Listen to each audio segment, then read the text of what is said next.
Então, pessoal, vamos aqui agora tentar entender, primeiramente, para que serve o cálculo estequiométrico, né? Bom, cálculo estequiométrico, primeiro eu poderia aqui trazer a etimologia da palavra, estequiometria, né?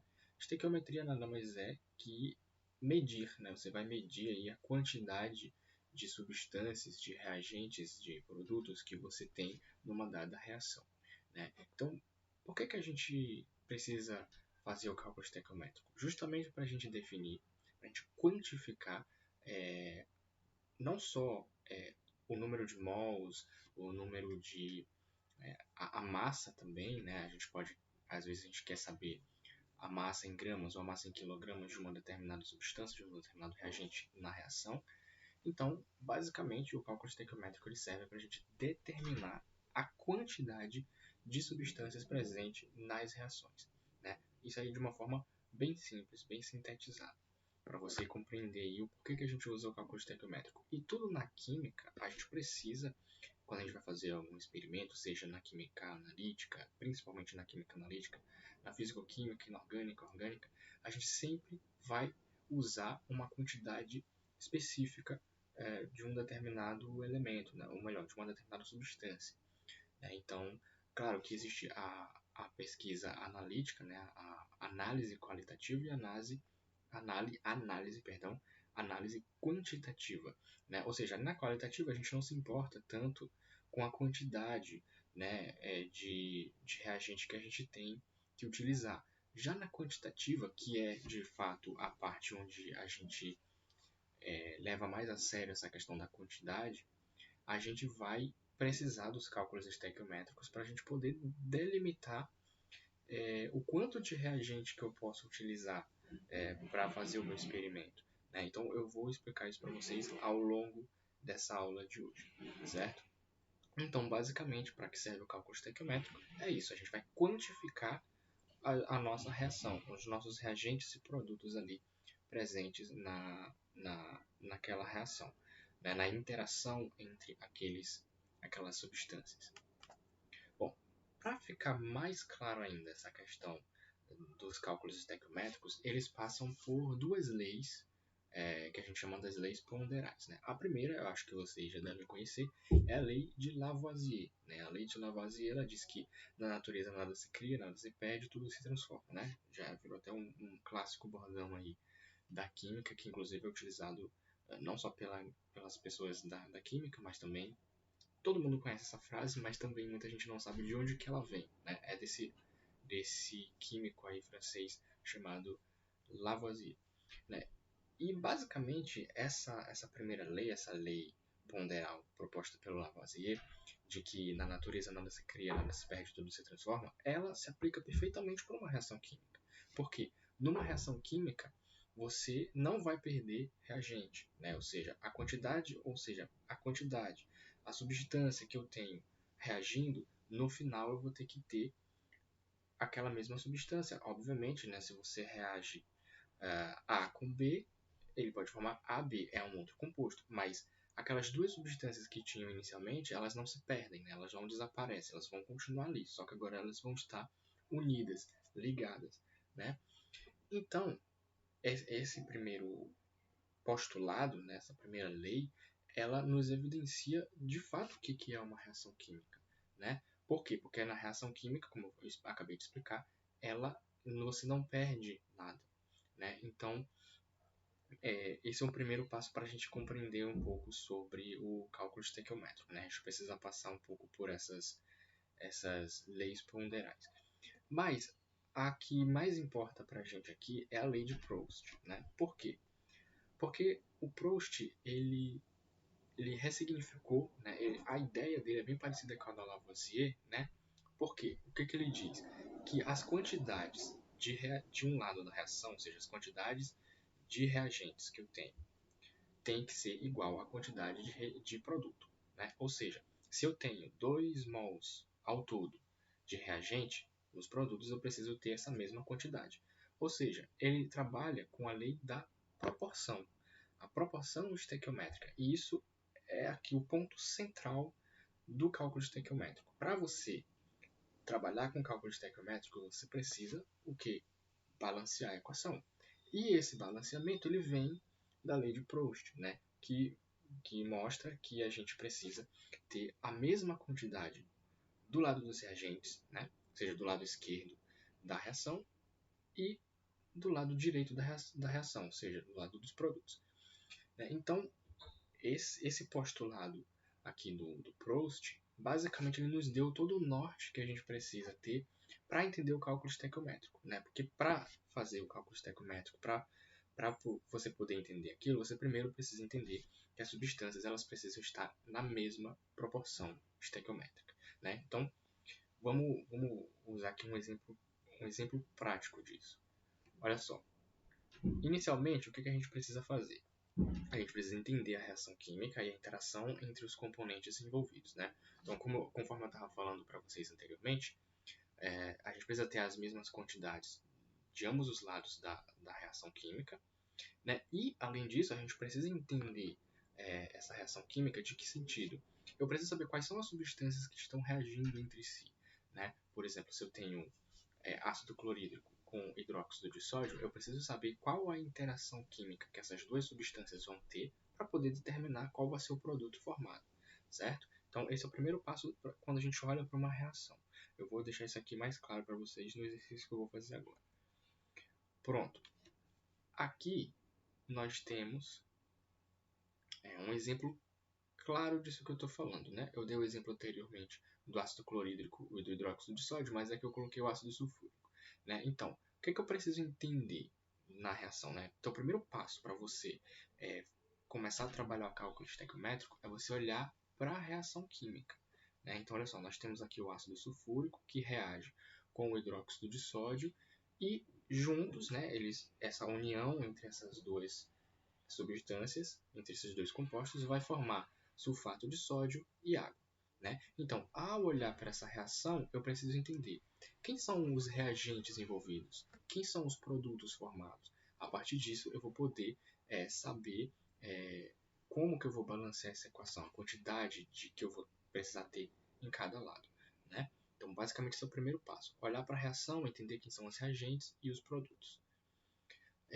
O segundo passo é a parte mais importante do cálculo estequiométrico, que é o que vocês querem saber, né? Que é justamente o que? Balancear as equações. Né? Então, se vocês olharem para essa reação química aqui, vocês vão observar claramente que ela não está balanceada. Né? Então, qual é a forma que a gente tem primeiramente, de organizar esse balanceamento? Né? Então, antes de mais nada, eu queria que vocês se inscrevessem no canal e dessem o seu like para ajudar o canal a crescer, certo? Olha só, aqui nós temos que o ácido sulfúrico reage com o hidróxido de sódio e produz sulfato de sódio e água. Né? Então, o que a gente precisa, depois de olhar para a reação, qual é o próximo passo? É a gente separar, o que eu costumo fazer é isso, eu separo cada elemento isoladamente e vejo quanto que eu tenho de cada elemento. Certo? Inclusive, eu acho que eu já até fiz um vídeo sobre isso, mas era um vídeo bem rápido. Eu não cheguei a falar muito, não. Olha só, o que a gente vai fazer? Eu vou colocar aqui nessa página aqui. Então, lá nós temos ácido sulfúrico e hidróxido de sódio, que formam sulfato de sódio e água. Então, o que eu vou fazer? Eu vou aqui desenhar novamente essas estruturas. Pronto, vamos lá. O que a gente vai fazer? Eu vou separar cada um desses átomos aqui isoladamente e vou observar a quantidade que tem deles em cada lado da reação. Então, geralmente o que eu faço é isso aqui. Eu vou aqui mudar para uma cor diferente, né? Vou colocar o preto aqui. Pronto. Vou pegar aqui primeiro o hidrogênio. Vou colocar aqui o hidrogênio de um lado e vou colocar aqui o hidrogênio do outro lado. Né? Deixa eu logo escrever aqui todos os outros elementos. Então, vou colocar aqui o enxofre também, oxigênio. E qual é o que está faltando? Sódio. Eita, ficou uma merda isso aqui, hein? Peraí. Vamos lá.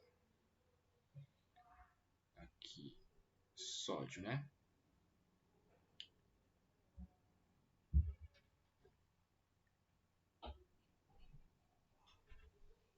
Pronto. Então, o que eu vou fazer agora? quanto de hidrogênio que eu tenho do lado dos reagentes. Olha só, nós temos aqui 2 hidrogênios aqui com 1 hidrogênio aqui. Então, inicialmente, nós temos 3 hidrogênios desse lado da reação aqui, né, do lado dos reagentes. Deste outro lado, nós temos apenas 2 hidrogênios, né, que a gente pode olhar aqui nesse lado da reação, a gente só tem hidrogênio na água.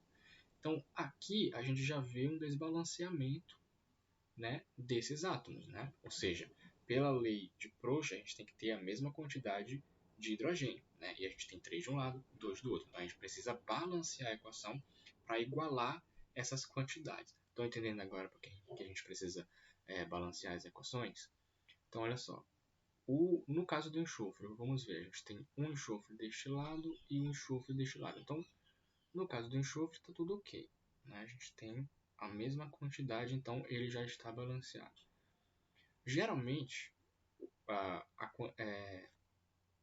quando a gente vai balancear as equações, a gente sempre diz para os alunos preferirem começar pelos átomos que aparecem menos, digamos assim, né? Então, olha só, o enxofre e o sódio são os que menos aparecem, né? Ó, o enxofre ele aparece aqui somente e aqui somente, no lado dos reagentes. Já aqui, também a mesma coisa, ó, o enxofre e o sódio só aparecem uma vez. Já o hidrogênio e o oxigênio, eles estão em ambas as substâncias, né? Então, geralmente o oxigênio e o hidrogênio, eles aparecem muito mais vezes na reação, né? Em ambos os lados da reação. Então, por conta disso, é um pouco mais trabalhoso de balancear esses dois elementos, né? Então, vamos ver aqui quanto de oxigênio a gente tem.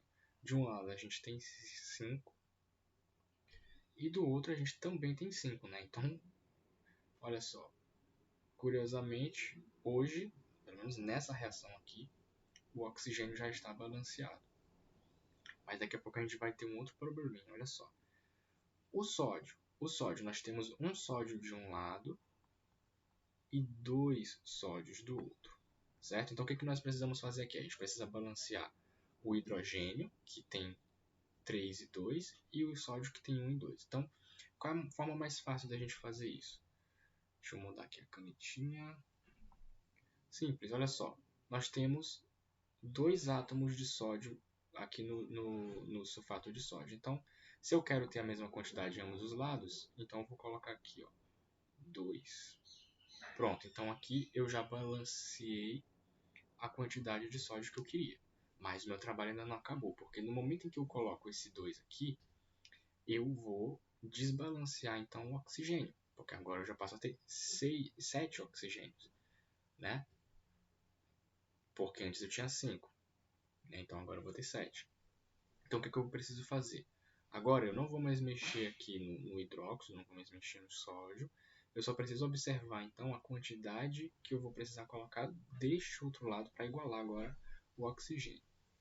Então, nesse sentido, o que a gente vai observar também? Olha, a quantidade de hidrogênio mudou também, né? Antes eu tinha 3 deste lado e apenas 2 desse lado aqui dos produtos, né? Quando eu coloco esse 2 aqui no hidróxido, eu altero a quantidade de hidrogênio também, ou seja, eu altero a quantidade de todos os elementos envolvidos aqui, né? Nessa, onde eu coloquei aqui o oxigênio, o coeficiente, certo? Bom, então, aqui o que a gente vai fazer?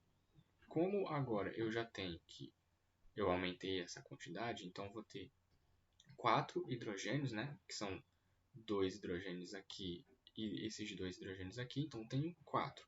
Então, para isso eu preciso que aqui deste outro lado também tenham 4 hidrogênios, né? Então, o que eu posso fazer? Colocar 2 bem aqui, né? Agora, eu já tenho 4 hidrogênios dos dois lados, 2 sódios dos dois lados, e agora resta a gente observar apenas o oxigênio, né? Então, quando eu coloco esse 2 aqui, eu agora passo a ter 6 oxigênios, né? Vamos observar aqui, desse outro lado, nós temos 4 oxigênios aqui. Com mais 2 aqui, nós temos 6 oxigênios também. Agora eu falei que eram 7, né? Não, não são 7, são 6. Né? Então, o que a gente vai fazer agora? Pronto, agora a gente já tem os nossos átomos balanceado. Pronto, pessoal.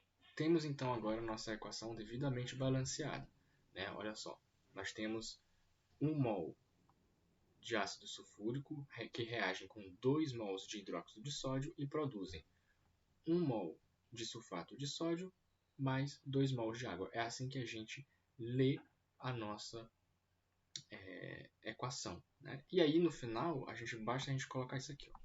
Se algum professor perguntar, qual é a proporção estequiométrica da reação que você acabou de fazer? Aí basta a gente fazer isso aqui. A gente vai pegar 1 e a proporção, né, a gente representa assim: 1 para 2, ou seja, eu tenho 1 mol de ácido sulfúrico para 2 mols de hidróxido de sódio, para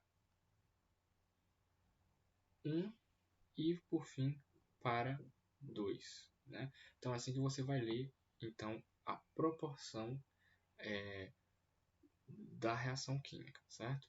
Então, pronto. Geralmente, o que eu faço para balancear uma equação química, né? E essa aqui é uma equação química simples, lembrando que a gente tem vários métodos, né? Esse aqui é o método que a gente chama da tentativa e erro. Né? Ou seja, eu vou acertando os coeficientes, eu vou trocando, às vezes, como vocês viram, né? eu coloquei uma quantidade, eu coloquei o coeficiente 2 aqui no hidróxido, com isso eu tive que aumentar aqui na água também.